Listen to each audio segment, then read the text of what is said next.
Thank you very much for joining us. I am Yori Folari. As one of my producers has been saying since morning, thank God it's Friday. He didn't say that to me on Tuesday. He didn't say thank God it's Tuesday, but I guess we sort of understand. Okay, we have a very important guest in the building, important to many Nigerians, very many, if not all Nigerians, because of the nature of his knowledge. My guest is a lawyer with over 3 decades of experience in that sector. And he also happens to be a person who has been actively participating in the electricity and power reforms in Nigeria and has negotiated and concluded several successful privatization transactions.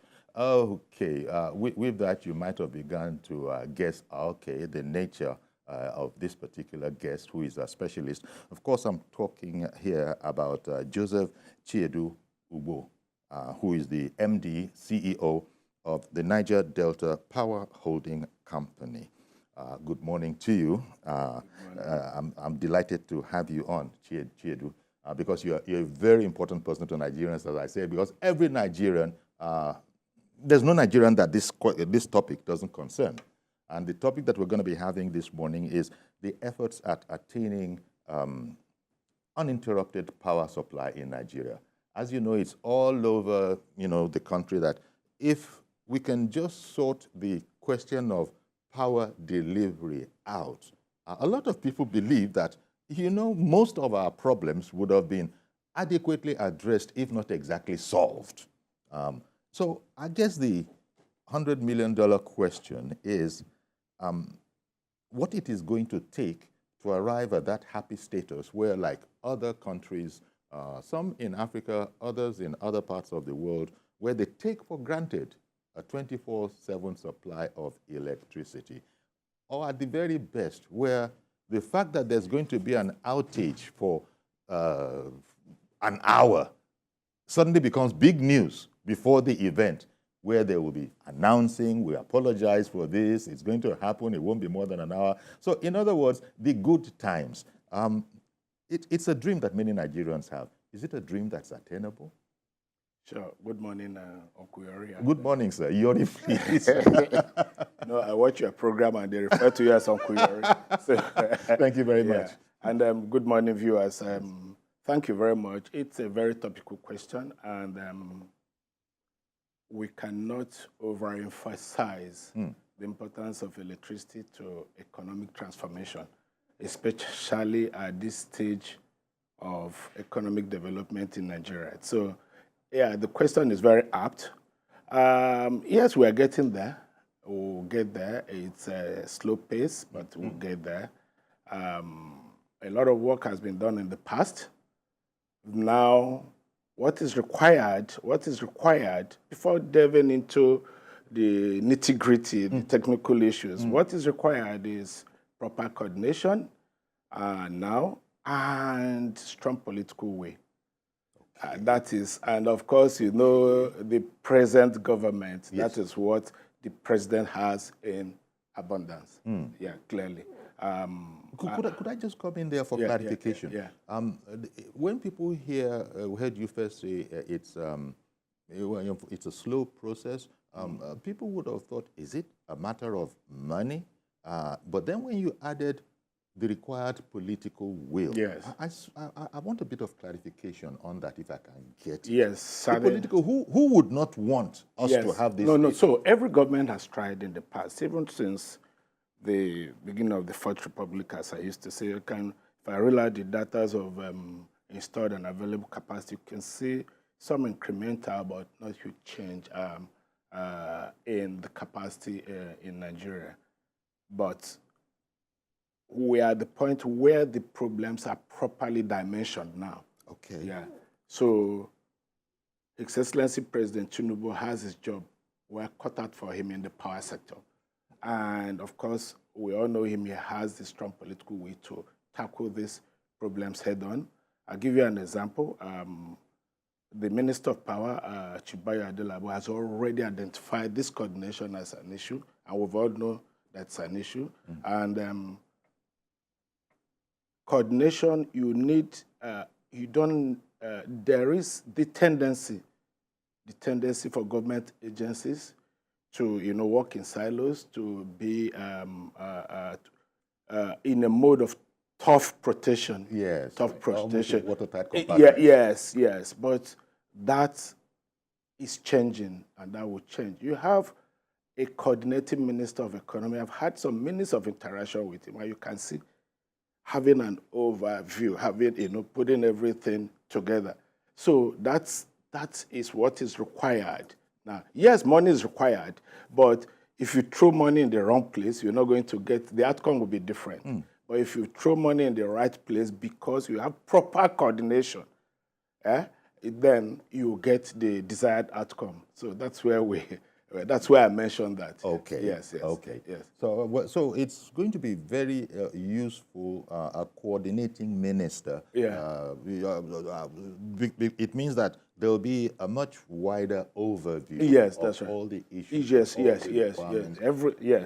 And as you know, the president, there's this sort of a regulatory unit, although we also have that in the power sector. But the president having set up this this retreat that he's having, I think this must be the third day. Was talking about checking off, monitoring, performance, and all of that kind of thing. Yeah. So I imagine that it's going to be a lot better. Okay, let's try and get into the nitty-gritty of it. People across the country have different experiences, some better than others in terms of how well we're doing. A survey that I believe was conducted recently says that most people have somewhere between 6 and 9 hours of electricity. But this was something I read from June. Is it any better now? And can one really use those kind of surveys as a good indicator? Yeah, so it depends on where you live, but talking generally, yes. So I talk from the perspective now of the industry, being an industry operator and being involved in generation. Although we implement the National Integrated Power Project, NIPP, so we are somehow integrated in a sense because we intervene in providing this infrastructure and transmission and distribution as well. But our main business is generation. And I can tell you that today we have an installed capacity of 4,000 megawatts, and that's Niger Delta Power Holding Company alone.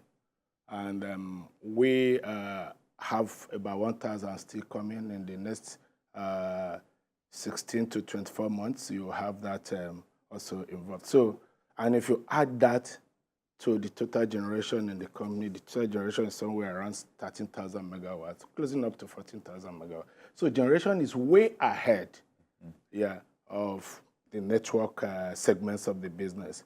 Let me also say this: when you hear people talk about value chain, it's become more like a cliche. So people really don't, pay attention to what it means. But it is a chain. The power sector is a chain. And a chain is as strong as its weakest link.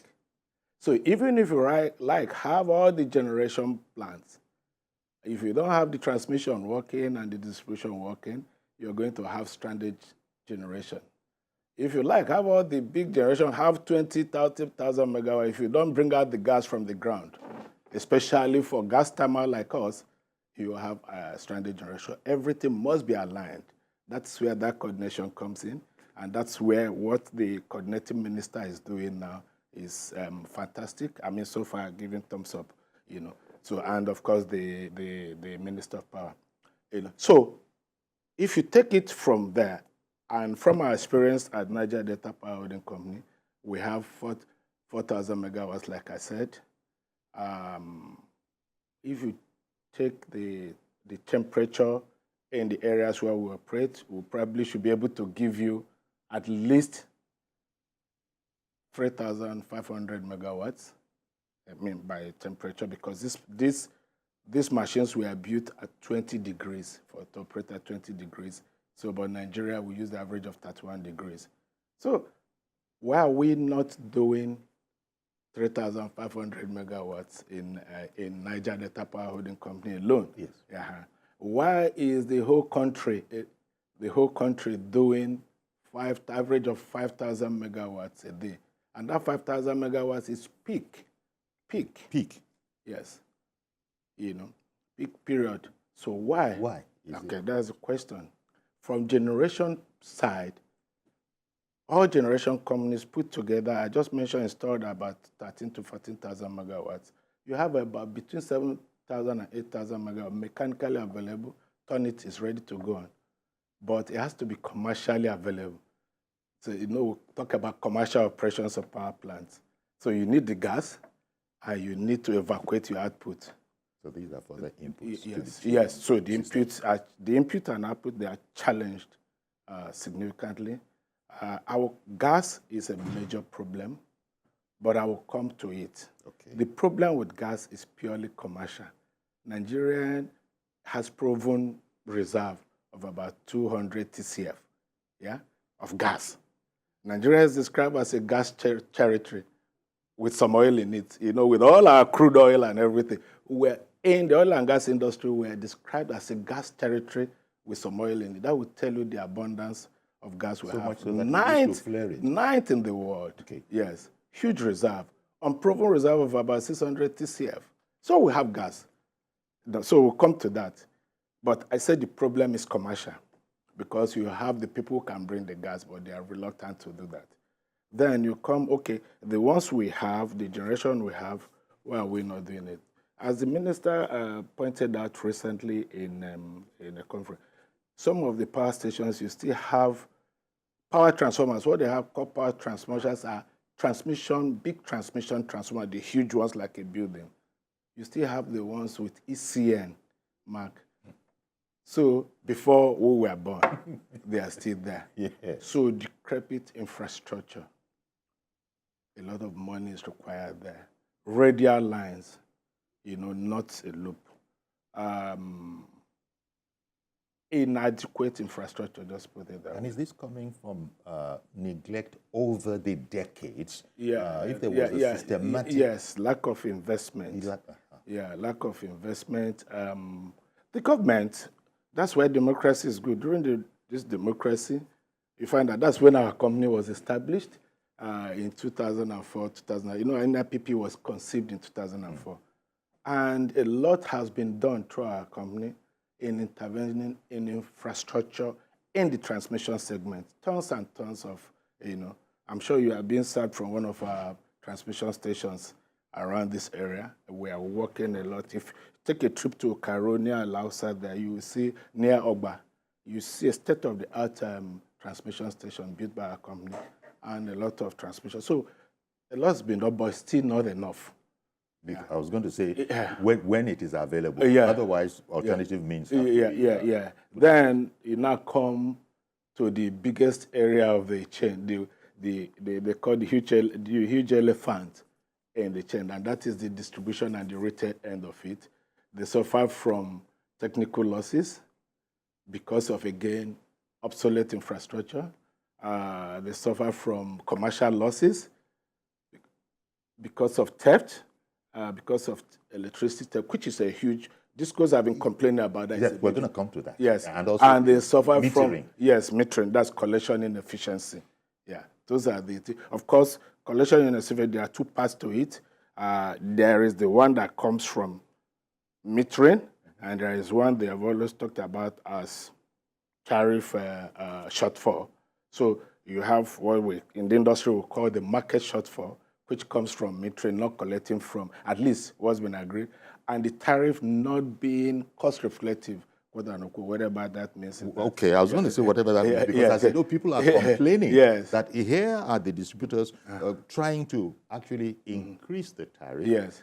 And in these times, you know, people are very, very sensitive to any such increase. But then you explained that you've just spoken about it, and I imagine that some of these inefficiencies, the distribution companies will try to pass it on, you know, to the consumers ultimately. Yes, that's sadly. I mean, every business, you have to identify the cost. And if the cost is not your own personal cost, you have to charge it into the business and pass it on. Otherwise, it's not a business. It's not a business. And that, you know, we signed up to the SDG the SDG goals, SDG 7, and that is one of the factors militating against you having sustainable electricity, reliable and affordable electricity. That's one of the factors. So when you transfer it to the consumers are unable to pay. They are not able to pay. So it becomes a disincentive for even investors. So the vicious cycle continues. It did. And in addition to what you've just said, there are complaints that Nigeria is generally under-metered. Yeah. That, on the one hand, there are, people that are not positioned to be able to be metered.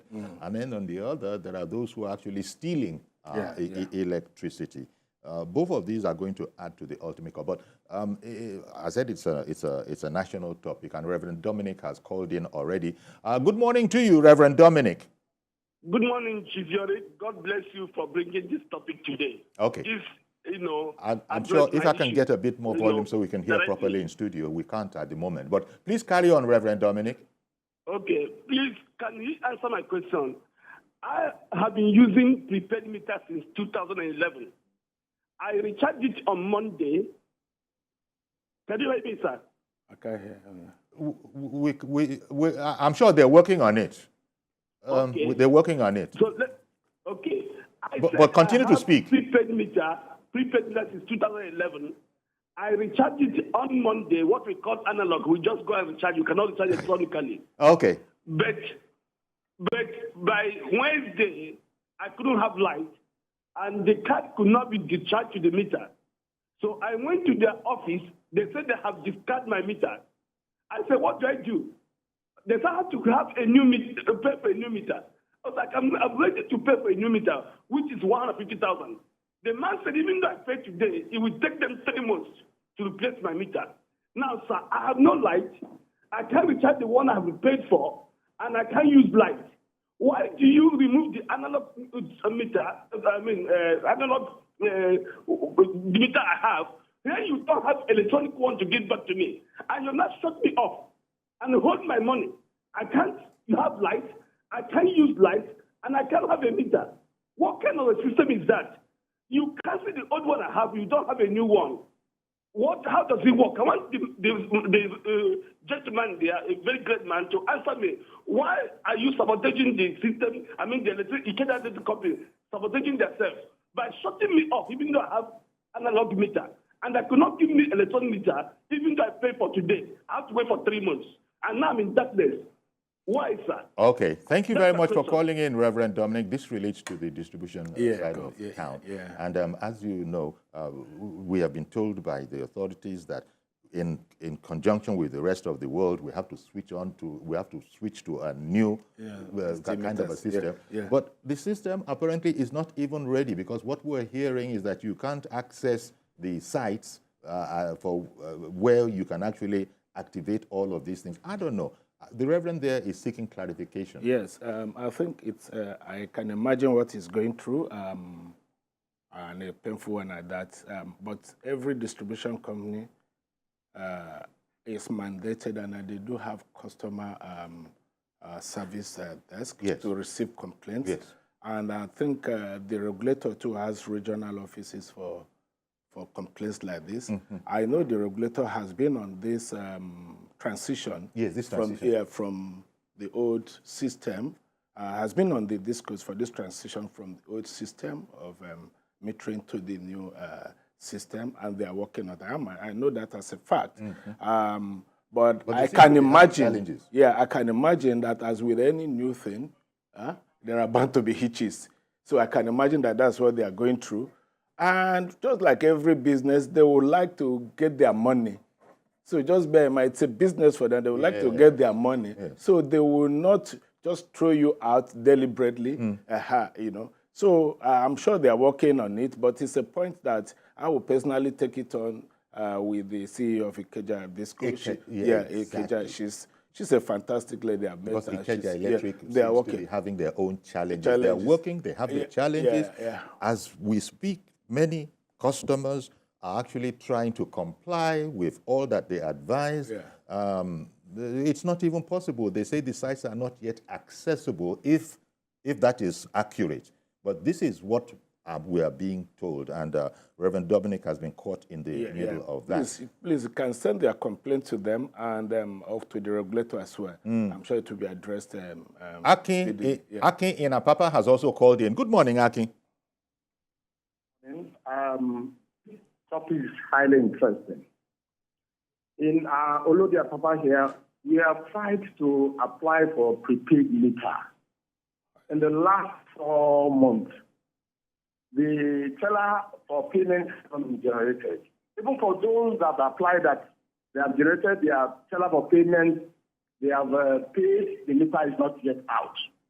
My question is this: if the government cannot provide prepaid meter, then the other option would be, can we have a company that is selling the prepaid that will go and get it directly from them, so that we can have the meter, because the exorbitant bill that was being charged to ordinary citizens is too high. We cannot afford it. The economy is harsh. So if we get a company that can get the bill that we can buy directly from, they will give to the Eco Disco or Ikeja Disco that they just the meter for us. It's better for it than for us not to have prepaid. The estimated bill is too high. We are just on the crossroad. The citizen is, it's becoming too harsh on us. Okay. I want to respond to this. Thank you very much, Akin, for calling in, talking about the inefficiency. And you're calling in from Lagos, even though we're being seen all over the country. So I imagine other districts might also have their own issues, or maybe it's even better. But it would appear to many to be inefficient. For instance, a lot of the things, and I know that you want to respond, some of the things that KJ Electric has asked people to do, I've wondered why they have the data, they have the records, they know where the meters are. Why these things could not be done back end? Yeah. So why they are worrying people to go and do these very complicated things? I'm aware that you have an overview of everything, and we're talking about the distribution here, but this must be part of the inefficiencies that we're talking about. Now, Akin wanted you to please react. Yes, I wouldn't call it inefficiency in operation as such. Okay. I would call it, when you are trying a new thing, there are bound to be hitches. There are certain things unplanned for that could come up. And I'm sure that's why I'm telling you this is that we have regular meetings with the regulator. That's all the operators we have, including distribution, transmission, generation. We'll have this. And I know that the regulator takes, even out of 2 days, takes one whole day, to deal with distribution issues. And that's most of that day, if not all, just one single item, metering. They focus on it. They are monitoring them. They are checking the rate of compliance by the distribution companies. And it's just a matter of time. What I can say is that customers should please be patient. They've been very patient over the years, but please just give them a little more time. They will get over the whole process of the reform, the whole process of ensuring that there will be uninterrupted electricity starts with this metering. And that is what the regulator is trying to address with the distribution companies, and they are working on it. Yeah. They are working on it, but as with every new thing, new process, you will just expect there will be hitches. And, let me tell you, without holding brief for them, I think the Lagos people, the Eco and the Keja, they should be, in my view, they should be on top of their games without holding brief for them. So I imagine that they are working at it. Okay. Yes. Let me bring on Mr. George, also calling in from Lagos. Good morning to you, sir. Good morning, Uncle Yori. Good morning to your guest. Yes. Uncle Yori, like we were discussing yesterday, Nigeria cannot have industrial development without power. There is a general belief, I think your guest should please enlighten us more. There's a general belief in the country that people who are involved in oil and gas business are the ones deliberately ensuring that the power sector does not work. How is it? The gentleman said in total, he believes we have not less than 14,000 megawatts in terms of generation. And that the maximum we have ever had is 5,000 in terms of actually supply and transmission and supply and to the discos. What happens to the rest? And why is it that it has never gone beyond that? There are people who are deliberately ensuring that it doesn't work. Now that we have an opportunity of a government that has foresight, I want to appeal to Mr. President. If it means going outside this country, go and bring General Electric. We want our transmission lines to work. There is no reason why it should not work. If trains can be built and they are working, how is it that the transmission cannot work? Is it an impossible thing? I don't think it is impossible. Let Nigeria breathe. Those who are behind the power sector that they don't want things to work, they are the ones that will not allow them to breathe. Thank you. Let me answer that. Yes, please.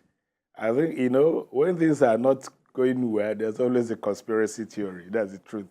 But to the best of my knowledge, I don't think that I am not aware of any organization trying to frustrate the power from working. What you have, like I say, it's a chain that you have to make sure that all the segments are aligned and working together.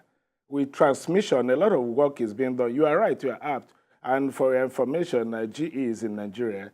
Our units, let me say 90% of our turbines at NDPAC, they are GE units, and we have GE supporting us on that. So GE is in Nigeria. But let me go back to transmission. A lot of work is being done in transmission, a whole lot of work. You talked about GE. You know the Presidential Power Initiative. There's a Siemens, the so-called Siemens project. I was going to ask about Siemens in relation to what you're talking about. So it's part of it. There is government direct funding through the CBN in transmission expansion is ongoing. A lot of activities. And like I mentioned, Niger Delta Power Holding Company, again, we are intervening seriously. That's to provide infrastructure. We have a lot of infrastructure TCM projects that we have completed, and we have a lot that are ongoing that we will still complete for the Transmission Company of Nigeria. We don't manage, we don't operate them, but we are government, so that funding comes through us to do that. So a lot of work is ongoing in that respect. And like I said, just a matter of time, and we'll begin to see the fruits of these actions. And to tell you, power, if it is 99% complete, it's still not completed. Okay. Yes, until it shows you. If you like, finish up everything. No matter how much work is being done. So, and we are getting there.